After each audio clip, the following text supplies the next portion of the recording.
Indo British advanced pain clinic నొప్పి మాయం surgery దూరం ఫర్ అపాయింట్మెంట్స్ 9155515563. అందరికీ నమస్కారం. నేను Swaroopa Potlapalli. Welcome to I Dream. దేశానికి అన్నం పెట్టే అన్నదాత గురించి ఎంత చెప్పుకున్నా తక్కువే. వ్యవసాయంలో వస్తున్న కొత్త మార్పులు, రైతుల కష్ట నష్టాలు, ఆధునిక అన్నదాతల గురించి ప్రపంచానికి చెప్పాలనే ఉద్దేశంతో తెలుగు రైతుబడి పేరుతో ఓ జర్నలిస్టు యూట్యూబ్ ఛానల్ పెట్టి రైతుల గౌరవాన్ని మరింతగా పెంచుతున్నారు. ఆయన ఒక వ్లాగర్గా, జర్నలిస్ట్గా, సోషల్ ఇన్ఫ్లుయెన్సర్గా ఎంతోమందికి ఆదర్శంగా మారారు.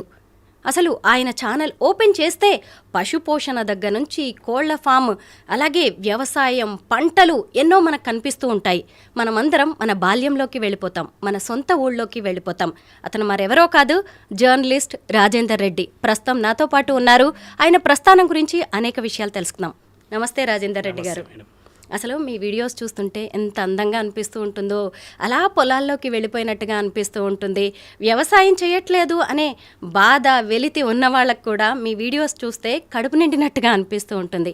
అసలు మిమ్మల్ని చూస్తుంటే మన అబ్బాయి అనిపిస్తుంది. మీ గురించి తెలుసుకోవాలనే ఆసక్తి చాలామందికి ఉంటుంది. ఎవరి రాజేందర్ రెడ్డి? రాజేందర్ రెడ్డి ఒక రైతు కొడుకు. వెరీ నైస్, బాగా చెప్పారు. పుట్టి పెరిగాను, పల్లెటూరులో పుట్టి పెరిగాము. నల్గొండ జిల్లాలో ఒక చిన్న పల్లెటూరు మాది. మాకు చెప్పాలంటే 2 ఊర్లు, అమ్మ వాళ్ళ ఊరు, నాన్న వాళ్ళ ఊరు. నాన్న వాళ్ళ ఊరిలో పుట్టాను, అమ్మ వాళ్ళ ఊరిలో పెరిగాను. నాన్నది వచ్చేసి ప్రస్తుతం మాడుగులపల్లి మండలం మాచనపల్లి మా ఊరు. అక్కడ పుట్టి కొంతకాలం అక్కడ చదువుకున్న తర్వాత మా కుటుంబం మా అమ్మమ్మ వాళ్ళ ఊరికి వెళ్ళాల్సి వచ్చింది. పిఏపల్లి మండలంలో గణపురం అనే ఊరు. సో అక్కడ ఇక్కడ పెరిగాను. తర్వాత నల్గొండలో స్థిరపడ్డాము. ప్రస్తుతానికైతే హైదరాబాద్లో నివాసం ఉంటున్నాను. సో ఇలా వ్యవసాయ కుటుంబంలో పుట్టి పెరిగాను. డిగ్రీ చదువుకున్న తర్వాత మీడియాలోకి వచ్చాను. నేను ఈటీవీలోకి వచ్చాను, ఈనాడు జర్నలిజం స్కూల్ ద్వారా. కొద్ది రోజులకే బయటకు వచ్చేసి మహా న్యూస్లో పనిచేశాను కొన్నాళ్ళ పాటు. అలా టీవీ మీడియాలో 2-3 సంస్థలు మారుతూ 6 సంవత్సరాల పాటు టీవీ మీడియాలో పనిచేశాను. ఆ తర్వాత ప్రింట్ మీడియాలోకి వెళ్ళాల్సి వచ్చింది. ప్రింట్ మీడియాలో కూడా ఒక 6 సంవత్సరాల పాటు, అలా 12 సంవత్సరాలు మెయిన్ స్ట్రీమ్ మీడియాలో జర్నలిస్ట్గా వర్క్ చేశాను. తర్వాత 2020 నుంచి ఈ రైతుబడి పేరుతోటి రైతులను కలుస్తూ వాళ్ళ అనుభవాలను తోటి రైతులకు అందించే ఈ పనికి శ్రీకారం చుట్టి ఈ 5 సంవత్సరాలుగా ఇదే పనిలో కొనసాగుతూ వస్తున్నాం. మరి తెలుగు రైతుబడి పేరుతో యూట్యూబ్ ఛానల్ స్టార్ట్ చేయాలనే ఆలోచన ఎందుకు వచ్చింది?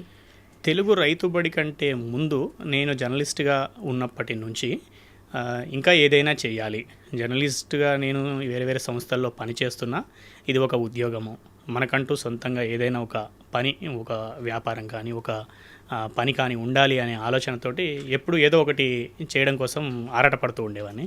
సో అలా 2014లో ఒక సూపర్ మార్కెట్ ప్రారంభించాము. అంటే ఫోన్ కాల్ మీద లేదా వాట్సాప్ ఆర్డర్ ద్వారా ఇంటింటికి సరుకులు పంపించడం అనే కాన్సెప్ట్తో సూపర్ మార్కెట్ పెట్టుకొని అది అలా వచ్చే ఆర్డర్స్ ఇవ్వాలని అనుకున్నాం. అందులో కొన్ని మేము అనుకున్న లైన్లో ముందుకు వెళ్ళలేక కొంత ఇబ్బందులు ఎదురై కొద్ది రోజులకే దాన్ని క్లోజ్ చేయాల్సి వచ్చింది. సో దాని తర్వాత రైతు పంట అనే పేరుతోటి రైతులు పండించిన పంటలు, అదేవిధంగా చిరుధాన్యాలు, సామలు, కొర్రలు, ఊదలు, అండుకొర్రలు, అరికెలు ఇలాంటివి చెప్తూ ఉంటారు కదా.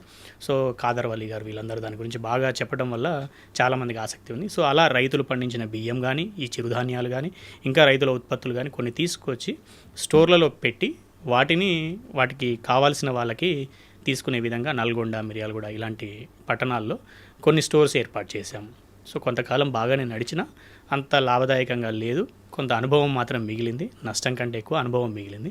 సో అలా ఏదో ఒకటి చేయాలన్న ఆలోచనతోటి చేస్తూ 2017లోనే ఒక యూట్యూబ్ ఛానల్ స్టార్ట్ చేశాము. యూట్యూబ్ ఛానల్ కంటే ముందు ఒక న్యూస్ యాప్ తీసుకొచ్చాము. లోకల్గా ఉండే వార్తలని అందించడం కోసం ఒక షార్ట్ న్యూస్ యాప్ ఒకటి తయారు చేయించాం. కొద్ది రోజులకి దాంట్లో రెవెన్యూ మోడల్ అర్థం కాలేదు, దాన్ని నడపడం కొంత కష్టమైంది. దానివల్ల దాన్ని క్లోజ్ చేసి అదే పేరు తీసుకొని యూట్యూబ్ ఛానల్ మొదలుపెట్టి లోకల్గా ఉండే రాజకీయ నాయకుల వీడియోలు అవి చేయడం మొదలుపెట్టాం. సో అలా 2017లోనే యూట్యూబ్ జర్నీ మొదలైంది. అంటే ఏదో ఒకటి చెయ్యాలి అన్న ఆలోచనలోంచి ఏదో చేస్తున్నప్పుడు యూట్యూబ్లో మొదలయ్యాం. పర్వాలేదు, కొంత వ్యూస్ వచ్చాయి. మేము చేస్తున్న కంటెంట్కి మేము అనుకున్న దానికంటే ఎక్కువ వ్యూస్ వచ్చాయి. సో యూట్యూబ్లో ఇక్కడ వ్యూవర్స్ ఉన్నారు, మంచి కంటెంట్ ఇస్తే వాళ్ళకు అర్థమయ్యేలాగానో వాళ్ళకు ఆసక్తి కలిగే విధంగా మనం ప్రజెంట్ చేస్తే ఇక్కడ వ్యూస్ వస్తాయి అనేది ఒక నమ్మకం అయితే అప్పుడే కలిగింది. సో దాని నుంచి మెల్లమెల్లగా యూట్యూబ్లోనే 2-3 ప్రయోగాలు చేశాము.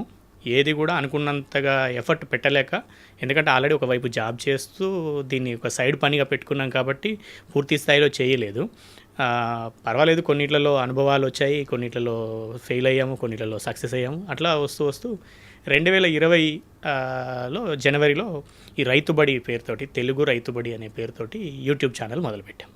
ఇది వ్యవసాయానికి సంబంధించిన ఛానల్. అప్పటికే వేరే 1-2 ఛానల్స్ ఉన్నాయి, అవి అంతంత మాత్రమే నడుస్తున్నాయి. దీన్ని మొదలుపెట్టిన రోజు కూడా ఇంతమంది రైతులకు ఇంత సమాచారం అవసరం ఉంటుంది, ఇంత బాగా వెళ్తుంది అన్న అంచనా అయితే లేదు ఆ రోజు మాకు.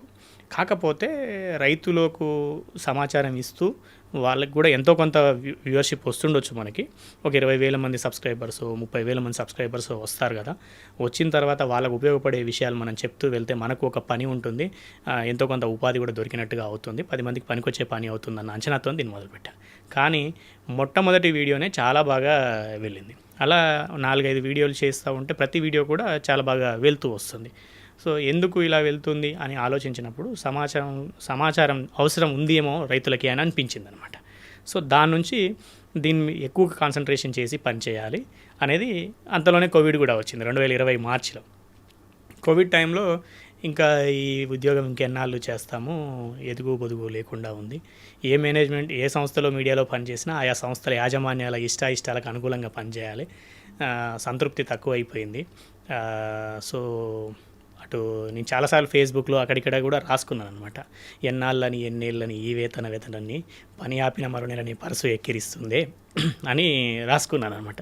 అంటే వర్క్ సాటిస్ఫాక్షన్ లేదు, కనీసం పెద్ద పెద్ద జీతాలు ఏమైనా ఉన్నాయంటే పర్సు సాటిస్ఫాక్షన్ కూడా లేదు. సో ఆ రెండింటిని వెతుక్కుంటూ చేస్తున్న అనేక ప్రయత్నాల్లో ఈ రైతుబడి అనేది కూడా ఒకటి. సో అలా రైతుబడి 2020 జనవరిలో మొదలైంది. జూన్ నెలలో, మేలో నేను ఉద్యోగానికి రిజైన్ చేశాను. జూన్ నుంచి పూర్తి స్థాయిలో దీని మీద గత 5 సంవత్సరాలుగా దీని మీద వర్క్ చేస్తున్నాను. మీ ఛానల్కి రైతుబడి అనే పేరు ఎందుకు పెట్టారు? రైతుబడి అనే పేరు ఎందుకు పెట్టామంటే, నేను వ్యవసాయ కుటుంబంలో పుట్టి పెరిగాను. మా అమ్మ నాన్న వ్యవసాయం చేసేవాళ్ళు నేను చిన్నప్పుడు. నాన్న లేరు ఇప్పుడు. అయితే నేను వ్యవసాయం చేయలేదు. నన్ను మా అమ్మ నాన్న వ్యవసాయ పనుల దగ్గరికి కూడా రానిచ్చేవాళ్ళు కాదు. ఎందుకంటే నేను ఒక్కనే కొడుకుని, అంటే ఒక్కనే, అసలు ఇంట్లో ఉన్న సంతానమే ఒక్కని అనమాట. మా చెల్లె ఉండే చిన్నప్పుడు చనిపోయింది, లేదు. సో అమ్మ నాన్న ఎట్లున్నా ఉన్నప్పుడు ఎట్లా ఉంచుతారు, గారవంగా పెంచుతారని అంటారు కదా. నన్ను వ్యవసాయ పనుల దగ్గరికి రానివ్వడం కానీ, వ్యవసాయ పనులు నాకు చెప్పడం కానీ చేయకపోయేది. నాకు ఆసక్తితో నేను సరదాగా వెళ్ళేవాడిని తప్పితే వాళ్ళు ఏం చెప్పలేదు. అలా నాకు వ్యవసాయం అంటే చూడడం తప్ప చేసిన అనుభవం లేదు ఏ దశలో కూడా. ఇంకా నేను డిగ్రీ అట్లా వచ్చేసరికి మా వాళ్ళు అంటే వాతావరణ పరిస్థితులు, నీటి సౌకర్యం లేకపోవడం, ఇలాంటి కారణాలతోటి వ్యవసాయాన్ని ఆపేశారు. అట్లా వ్యవసాయం కుటుంబంలో పుట్టి పెరిగిన నేపథ్యం ఉంది కానీ వ్యవసాయం చేసిన అనుభవం లేదు. కాకపోతే సో నేనేమీ చెప్పలేను, కానీ నా వృత్తి జర్నలిజం. సో నేను 12 సంవత్సరాలు పనిచేసింది ప్రశ్నించడమే.